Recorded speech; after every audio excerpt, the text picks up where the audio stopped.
안녕하세요, 소몽입니다. ETF로 세상보기 2020년 상반기 결산을 한번 해보도록 하겠습니다. 먼저 어느 나라가 가장 잘 나가는지 ETF로 한번 살펴보면 여전히 미국 주식시장의 상대적 선방이 지속되고 있고 상대적으로 원자재 관련 국가의 약세가 특징적인 상황입니다. 3월 23일 바닥을 기점으로 미국 주식시장을 대표하는 S&P 500 ETF만 연초 대비 플러스 수익률을 잠깐 회복했다가 현재 다시 시장 조정을 맞이하고 있습니다. 이어서 이머징, 유럽, 그리고 러시아 순으로 수익률이 나오는 상황이고요.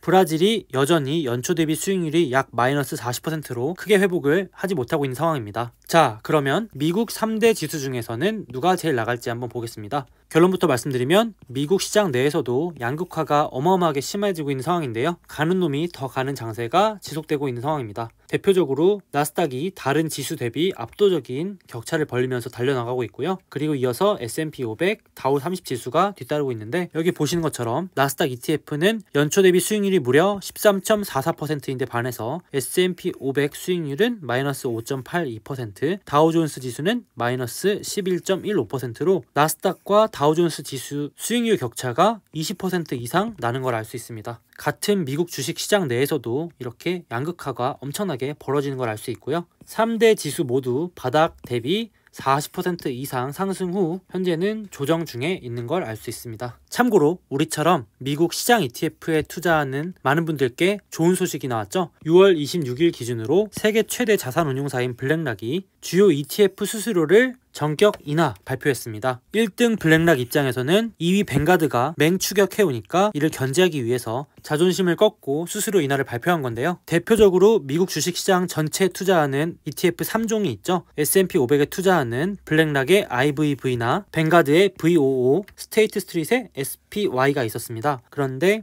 업계 2위 뱅가드가 최저 수수료인 0.03%를 가져오면서 1위 블랙락의 상품을 맹추격해오니까 블랙락 입장에서는 그동안 고수해왔던 수수료인 0.04를 포기하고 뱅가드와 똑같은 수준인 0.03으로 낮춘 걸 알 수 있습니다. 이렇게 월가에서 수수료 인하 경쟁이 붙어주면 저희 같은 투자자 입장에서는 보다 값싼 수수료로 이렇게 ETF에 투자할 수 있으니까 여러모로 더 상황이 나아지고 있다 이렇게 볼 수도 있겠죠. 다시 돌아와서 그렇다면 올해 제일 잘 나가는 업종이나 테마 관련 ETF는 뭐가 있는지 살펴보겠습니다. 연초 대비 주가 흐름 상위권 주요 업종 테마 ETF 탑5인데요. 수익률이 약 30% 이상이 되면서 레버리지, 인버스 또는 너무 규모가 작은 ETF는 모두 제외했습니다. 그렇게 해봤을 때 1등이 전자상거래, e스포츠, 게임이죠. 그리고 테슬라 포함 각종 신사업의 대장주들이 들어있는 혁신 관련 ETF, 그리고 클라우드, 신규 상장주들을 모아놓은 ETF가 상위 수익률 탑5를 기록한 걸 알 수 있습니다. 보시는 것처럼 연초 대비 마이너스 수익률을 회복한 정도가 아니라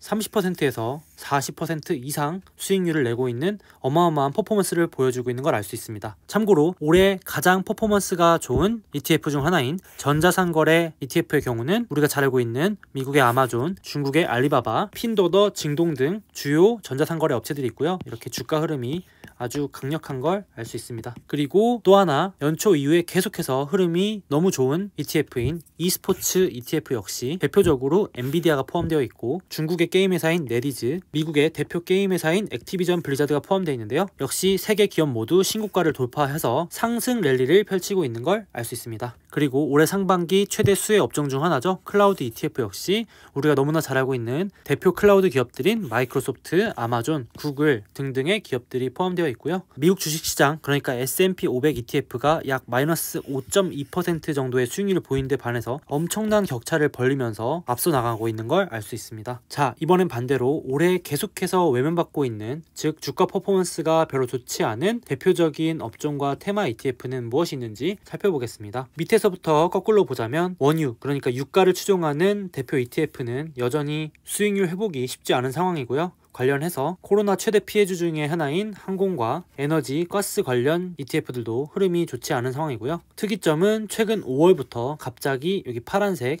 천연가스가 급락하고 있어서 이 부분도 유의를 해서 봐야 될 것 같습니다. 다음으로 미국 시장을 대표하는 11개 업종 중에서 과연 시장보다 잘 나가는 업종은 뭐고 반대로 시장보다 못하고 있는 업종은 뭔지 간단하게 살펴보겠습니다. 말 그대로 연초 대비 주가 흐름이 가장 좋은 상위 대표 업종 ETF 탑5인데요. 시장 수익률이 마이너스 5.2%인데 반해서 제일 잘 나가는 업종은 역시 애플, 마이크로소프트 등이 포함된 기술 업종이 있고요. 그 다음으로 구글, 페이스북 등이 포함된 커뮤니케이션 업종, 그리고 존슨앤존슨 등이 포함된 헬스케어, 아마존이 포함된 임의소비재, 그리고 시장보다는 조금 하회하고는 있지만 그래도 수익률 탑5에 들어가는 필수 소비재, 이렇게 주요 업종들이 있는 걸 알 수 있습니다. 참고로 잘 나가던 커뮤니케이션 업종 같은 경우는 갑자기 확 급락한 걸 알 수 있는데요. 미국의 대형 통신사 버라이즌을 포함해서 코카콜라 등 미국의 대형 주요 기업들이 인종차별 관련해서 페이스북을 포함한 주요 소셜미디어 기업들의 광고를 잠정 중단하는 것을 선언하면서 관련 소셜미디어 기업들이 같이 급락을 한 걸 알 수 있습니다. 보시는 것처럼 금요일 하루 만에 페이스북은 마이너스 8.32%, 트위터 같은 경우는 마이너스 7.4%, 소셜미디어 스냅챗 같은 경우도 마이너스 5.76%, 알파벳 같은 경우도 마이너스 5.45%로 커뮤니케이션 업종에 묶여있는 관련 기업들은 모두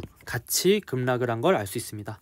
방금 말씀드렸던 이 커뮤니케이션 업종 내에 대표적으로 구글, 페이스북, 트위터 등 소셜미디어 기업들이 대거 포함되어 있는데요. 만약 이번 보이콧 이슈로 인해서 생각 이상으로 많이 하락을 한다면 11월 대선을 앞두고 이러한 미디어 기업들을 줍줍할 수 있는 좋은 기회가 될 수도 있지 않을까 개인적인 생각을 하고요. 반대로 미국 시장의 대표적인 11개 업종 중에서 못 나가는 업종들을 5개 살펴보니까 부동산, 유틸리티, 산업재, 금융, 에너지 모두 시장 수익률을 하회하면서 좋지 못한 모습을 보여주고 있는 상황인데요. 특히 금융업종의 경우 이번 금요일 기준 미국의 연준에서 34개 대형 은행 대상으로 재무 건전성 평가를 발표했습니다. 말 그대로 미국의 주요 은행들이 최악의 시나리오에서도 잘 버틸 수 있는가, 문제가 없는가를 시험해 보는 건데요. 오른쪽 보시는 것처럼 V자, U자, W자 등등의 다양한 시나리오에서 은행들이 얼마나 잘 견디는지를 테스트해보고 발표한 겁니다. 아쉽게도 연준 입장에서는 은행들의 재무 상태 건전성을 위해서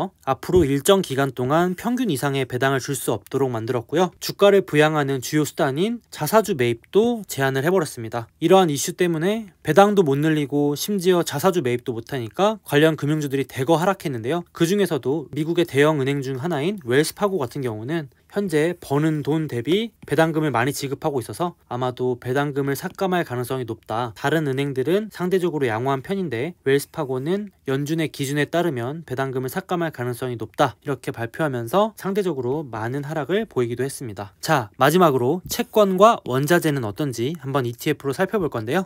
미국 주식시장 수익률이 마이너스 5.2%인데 반해서 현재 채권이라든지 금, 달러 인덱스, 은, 실물, 구리 등등의 원자재조차도 시장 대비 잘 나가고 있는 걸 알 수 있습니다. 특히 대표적인 미국 채권 ETF의 경우에는 코로나가 좀 잠잠해지는 듯하니 하락하다가 최근 2차 감염 우려로 이렇게 다시 상승을 하는 모습이고요. 뒤따라서 대표 안전자산인 금도 상승하는 모습, 그리고 여기 금에 비해서 상대적으로 은이 오르지 못했다. 여기 빨간색이 은 ETF인데요. 그래서 금의 상승폭보다 앞으로 은이 더 많이 오를 거다. 이렇게 보시는 투자자들이 은에 많이 몰리고 있는 상황입니다. 그리고 최근 재밌는 점은 대표적인 경기 관련 원자재로 꼽히는 구리가 최근 엄청나게 가파른 속도로 올라오고 있다는 점인데요. 아주 최근 기사에서도 구리값이 5개월 내 최고치를 기록하면서 오히려 코로나 사태가 구리의 시대를 만들었다. 이런 제목이 나오기도 했는데요. 일반적으로 구리 같은 경우는 산업용 자재로 쓰이기 때문에 구리 가격의 상승이 경기 회복에 중요한 신호로도 활용되기도 했었는데요. 아이러니하게도 오히려 코로나 때문에 각종 대규모 경기 부양책 등이 발표되면서 미국, 중국 너나 할 거 없이 구리를 활용한 인프라 투자 플러스 전기차, 5G 등등 이 모든 것들이 결국 구리의 우호적인 환경이다. 구리 가격이 오를 수 있는 환경이 열렸다. 이렇게 보고 투자하시는 분들도 늘어나고 있는 상황입니다. 그래서 원자재 투자하시는 분들 같은 경우는 구리나 은 가격 등등을 한번 유심히 살펴보시는 것도 좋을 것 같고요. 그래서 이렇게 2020년 상반기 기준으로 ETF를 통해서 주식시장을 한번 살펴봤는데요. 재밌는 건 제가 이 시리즈를 4월 말에도 올렸었는데 별로 변한 게 없다는 겁니다. 무슨 말이냐면 4월이든 2달이 지난 지금이든 계속해서 그 추세가 이어지고 있다는 건데요. 국가로는 미국이 4월에도 잘 나갔고 현재도 잘 나가고 있고 그 중에서도 나스닥이 압도적으로 잘 나가고 있는 모습이고 유럽과 이머징, 러시아, 브라질 순으로 여전히 원자재 관련 국가들의 약세가 지속되고 있다. 같은 관점에서 연초 대비 원래 잘 나가던 업종이 여전히 계속해서 달리고 있는 중이다. 이렇게 볼 수 있고요. 전자상거래, e스포츠, 클라우드, 그리고 커뮤니케이션도 잘 나가다가 앞서 말씀드린 것처럼 금요일 연일 좀 하락했는데요. 단기에는 조금 더 하락하거나 이슈가 계속 있을 수 있지만 하반기 대선 이슈에서 커뮤니케이션 업종이 주목받을 수 있기 때문에 줍줍할 수 있는 좋은 기회가 될 수 있다, 이렇게 보고 있고요. 여전히 코로나 바이러스 2차 감염, 재확산 등의 우려 때문에 경기 민감 관련 업종들은 조금 조심스러운 상황입니다. 그래서 본인의 투자 성향에 따라서 앞서 말씀드린 것처럼 달리는 말에 올라타는 방법이 있고, 역발상으로 시간이 걸리더라도 소외된 자산, 값싼 자산을 줍줍하는 방법도 쓸 수 있으니까 성향에 따라서 결정을 하시면 될 것 같습니다. 관련 ETF에 대한 정보는 etf.com과 etfdb.com에서 상세하게 확인을 할 수 있고요. 이런 것들이 조금 영어로 돼 있어서 어렵다 하시는 분들은 초보자분들도 보시기에 크게 문제없는 입문자용 초보자용 책으로 여기 제가 사진을 찍어 놓은 해외 ETF 백과사전 책을 보시는 것도 도움이 많이 될 것 같습니다. 참고로 제가 운영하고 있는 여기 네이버 카페 소목라운지에서 주기적으로 이 책을 포함해서 다양한 투자 서적 관련 증정 이벤트를 하니까요. 많이 오셔서 참여해 주시면 좋을 것 같고요. 유튜브 외에도 네이버 카페에서 다양한 리포트들을 업로드 해드리고 있고요. 그리고 세미나나 이벤트 공지도 여기서 전부 다 하고 있으니까 혹시 관심이 있으신 분들은 네이버 카페 소목라운지 놀러 오셔서 유용한 자료들 활용하시면 투자에 도움이 될 거라고 생각합니다. 그럼 오늘 영상은 여기까지고요. 다음 영상에서 만나요. 안녕.